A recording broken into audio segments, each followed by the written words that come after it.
Mirëmbrëma Rëqica. Faleminderit që në këtë pjesëmarrje kaq masive sot jemi para juve. Të nderuar misafir, deputetja Kaltrina, ministri edhe shefi shtabit Besari, këshilltar të tashëm dhe të ardhshëm, motra dhe vëllezër. Kur jemi këtu para Rëqicës dhe para banorëve të saj, sigurisht që ne kemi shumë për të folë. Por është një problem kur folën në fund, veçanërisht kur ke folës kaq të shkëlqyer si shfolën para meje. Gjithmonë kryetarët e partive kërkojnë që të kenë njerëz rreth tyre të aftë, por pak nga ata punojnë që të kenë të tillë. Dhe kjo po i ndodh BDI-s dhe po i ndodh në ditët më kritike kur i duhet një kandidat i tillë apo një funksionar i tillë, një personalitet i tillë për Tetovën. Aliu fatkeqësisht ka pasur dro nga Tetova, ka pasur dro nga tetovarët, ju e dini çka ka thënë Aliu për tetovarët, dhe sot ai është detyruar të nxjerrë një kandidat që edhe pse thotë që ka jetuar në Tetovë, por shumë pak e njeh Tetovën. Shumë pak i njeh rrugët e Tetovës, shumë pak i njeh problemet e Tetovës dhe sikur po është i humbur, si thot ajo fjala popullore, ka humbur rrugën në oborrin e vet.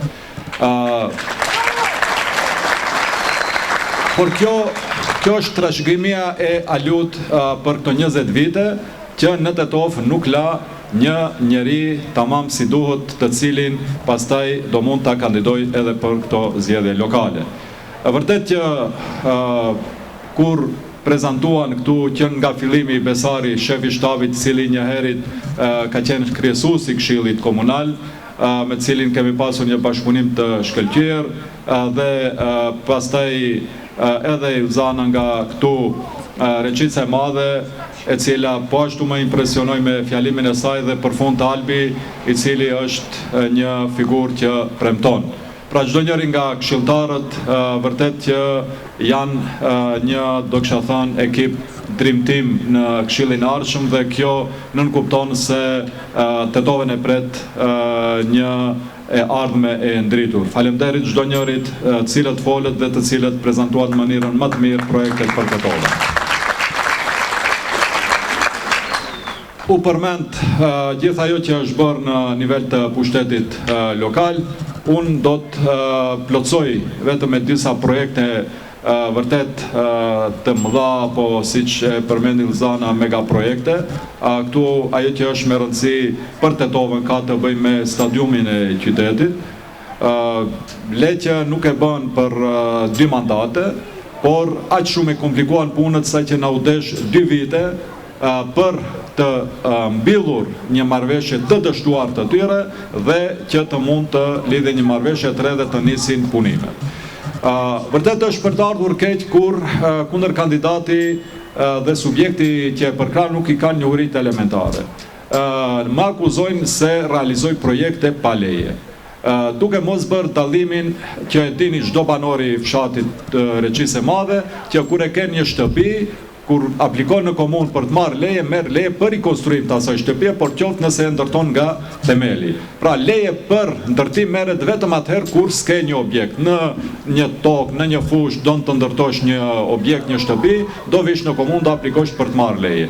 Duke ditur që në stadiumin e qytetit ne kemi pasur një stadium të cilin na ndërtoi Tito, duhej që të kërkojmë leje për rikonstruim nga themeli, dhe sot po zhvillohen punimet aty, u prish tribuna e parë dhe po ndërtohet, këto ditë u prish edhe tribuna e dytë e njohur si tribuna e ballistëve, dhe ajo shumë shpejt do nis të ndërtohet, dhe del kundër kandidati thot ndërtoni pa leje, sepse keni premtuar rikonstruim dhe tash po e keni prishur nga themeli dhe thot sot Tetova ka një stadium me 2 tribuna më pak. Pra një mungesë elementare e njohurive të një kandidat që pretendon të udhëheq me Tetovën.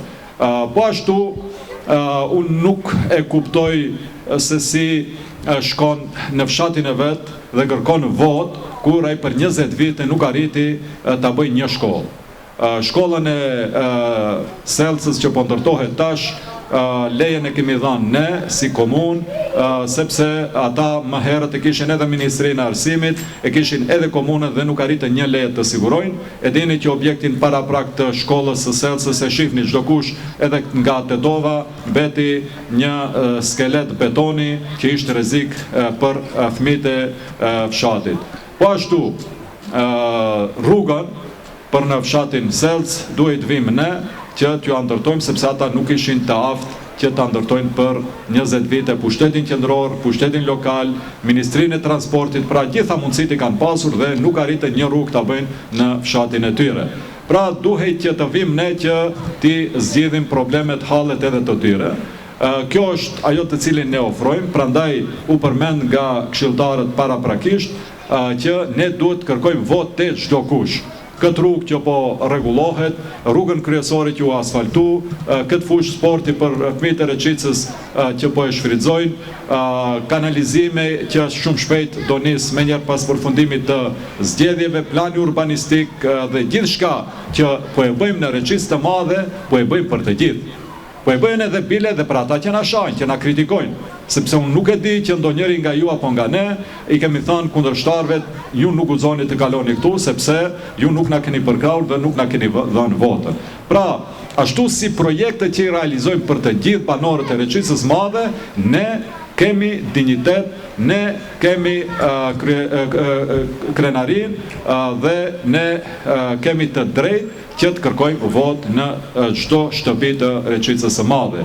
Dhe kjo për më shumë sepse ata nuk janë këto zgjedhje për të kërkuar votë për Reçicën e madhe. Nuk janë këto zgjedhje për të kërkuar votë për Tetovën. Ata kërkojnë në votë për të ardhur në pushtetin qendror.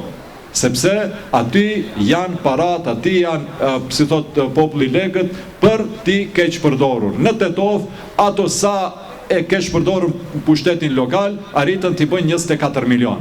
Po ju e dini se për ata shumë pak jo 24 milion. Ju e dini që vetëm një qendër tregtare që blen në mes të Shkupit ju kushton mbi 50 milion. Dhe sa biznese tjera milionshë të cilat i kanë dhe më thonë gjithë funksionarët e BD-s. Prandaj për ata është lehtë që të thonë në tubimet që i mbanë se neve nuk na duhen rrugë, nuk na duhen kanalizime, nuk na duhet ujësjellsa, nuk na duhet asfaltime kështu me radhë.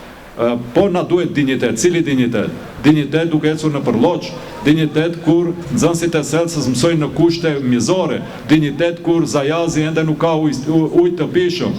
Cili është ai dinjiteti një shqiptari i cili nuk i ka kushtet elementare për jetë.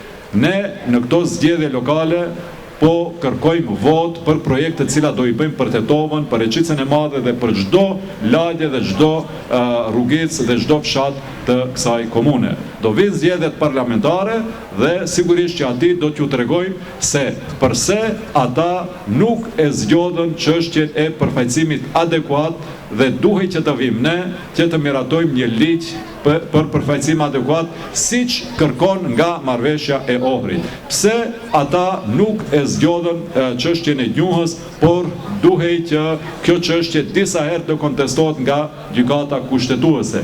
Përse ata nuk e legalizuan medresen, por duhet të vi vleni në qeveri për të sjellë një ligj të veçantë që ka qenë një ëndër e çdo shqiptari, çdo muslimani që fëmijën e tij don ta shkollojë në këtë shkollë të rëndësishme të paqësisë fetare islame. Pra pse ata nuk arritën të realizojnë asnjë projekt të mirëfillt kombëtar për 20 vite, por cila ishte shenja njohëse këtyre 20 viteve të qeverisë së BD-s, ishte rasti Monstra, ishte rasti Brodec, ishin shumë raste tjera të montuara.